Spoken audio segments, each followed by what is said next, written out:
c'est Tania. Alors aujourd'hui je vous retrouve pour une toute nouvelle vidéo. Aujourd'hui je vous retrouve pour ma vidéo wrap-up du mois de juillet et ma pâle du mois d'août.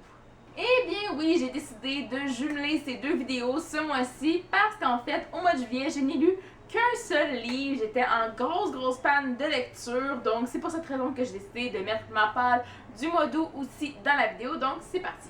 Je commence évidemment en vous parlant du seul et unique livre que j'ai lu au mois de juillet, qui est en fait Le Roi de C.S. Pacat, qui est le troisième et dernier tome de la trilogie Prince Captif. Je n'ai pas d'image avec moi, mais j'imagine que vous savez de quel livre je parle, parce que c'est un livre que j'avais adoré les deux premiers tomes, et celui-là fait pas exception à la règle en fait. Je crois que je vais donner une note de 4.5 sur 5. Je suis pas certaine, mais je crois que c'est environ ça. Je dirais que, en règle générale, j'ai beaucoup apprécié ma lecture, sauf que, bon, ça a été miné un peu par ma panne de lecture.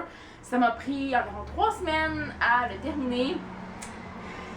Ouais, c'était pas nécessairement facile, mais en termes d'histoire, je dirais que, en ce moment, le deuxième tome est encore mon préféré, même si j'ai beaucoup aimé celui-là. Il y avait quand même de l'action, encore un peu. On a quelques mini-chapitres du point de vue de Laurent. Oh my god. On entre un petit peu dans sa tête, mais la relation entre Laurent et Damien, je sais que c'est Damon, mais moi je le prononce Damien. Je suis désolée, mais moi Damon ça rentre pas dans ma tête, donc moi je dis toujours Damien.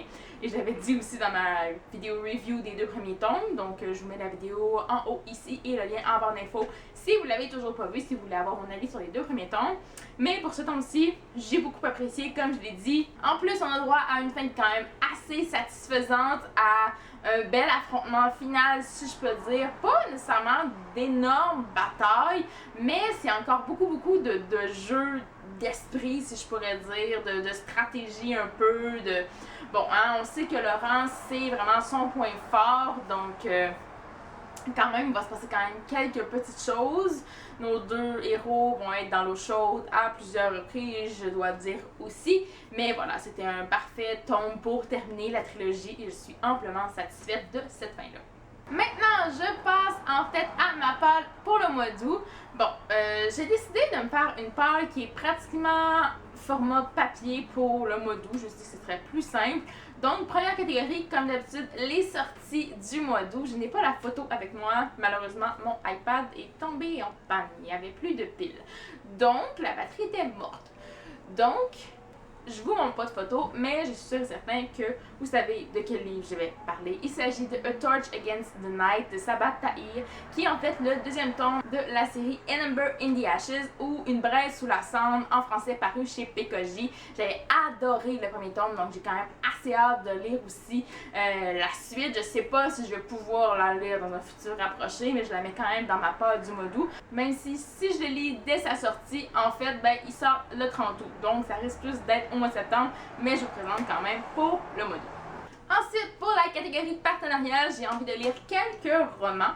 Donc, j'ai envie de lire, premièrement, Did I Mention I Need You de Estelle Mascamé, qui est le deuxième tome de la série d'Emily. Je vous avais dit que je le lirais au mois de juillet, mais en fait, à cause de ma panne de lecture, j'ai pas pu, mais c'est ma lecture en cours en ce moment. Je suis en train de le dévorer, je suis déjà à 25% et je l'ai commencé hier soir, très tard quand même. Donc, j'ai beaucoup aimé le premier tome. J'adore déjà ce tome-ci, ça se lit hyper rapidement, c'est aussi addictif. Donc, on verra ce que ça va donner, mais c'est sûr qu'il est lu avant la fin du mois. J'ai aussi envie de lire le roman Le Pacte de Karina Yale. Je crois que je l'avais mis aussi dans ma pâle pour le mois de juillet, si je me trompe pas. Donc je le remets encore une fois. C'est aussi parce que le tome 2 est paru très récemment au Québec. Donc j'aimerais me mettre à jour dans la série. Voilà. Donc lire ce tome-ci dont j'ai attendu de très bons avis. J'aimerais également lire le roman Le règne du scorpion de Erin Bow, que j'ai reçu tout récemment à la toute fin du mois de juillet. Voilà, de la part des éditions Les Malins. Donc à lire celui-là aussi. Et finalement, dernier livre partenariat que je n'ai pas encore entre les mains parce qu'il n'est pas paru encore. Il s'agit en fait de Phobos, les origines de Victor Dixon, qui est en fait, si j'ai bien compris, des petites nouvelles ou en fait des histoires de avant avec les 6 candidats masculins de la série. Donc découvrir un petit peu leur vie avant ce voyage-là sur Mars. Donc c'est très intriguant et j'ai très hâte de lire ce livre-là aussi. Et finalement, dernier livre de ma palle du mois d'août. Il y en a quand même pas mal finalement. Je pensais qu'il y en avait un peu moins, mais quand même. Donc c'est un livre que en fait j'ai déjà lu, mais qui était dans ma palle du mois d'août. C'est juste que je l'ai lu dans les 2 premières journées d'août. Je suis désolée, on est le 3 août et je l'ai déjà fini. Vous voyez à quel point je l'ai aimé, mais il est quand même dans ma palle du mois d'août. Donc il s'agit de Broken Prince de Erin Watt, qui est le 2e tome de la série Royals.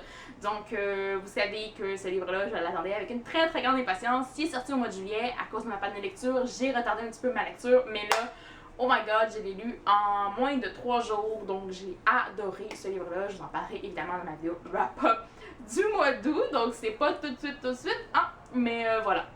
Il est déjà lu et je tenais quand même à le mettre dans ma palle parce que j'étais sûre et certain qu'elle allait se lire au mois d'août et ça a été le cas en fait. Et bien voilà, c'est ce qui conclut cette vidéo. J'espère que vous avez apprécié. Dites-moi en commentaire si vous avez lu certains de ces livres-là, lesquels vous me conseillez le plus pour le mois d'août dans ma palle du mois d'août. Donc voilà, en attendant la prochaine vidéo, moi je vous dis à la prochaine et bonne lecture.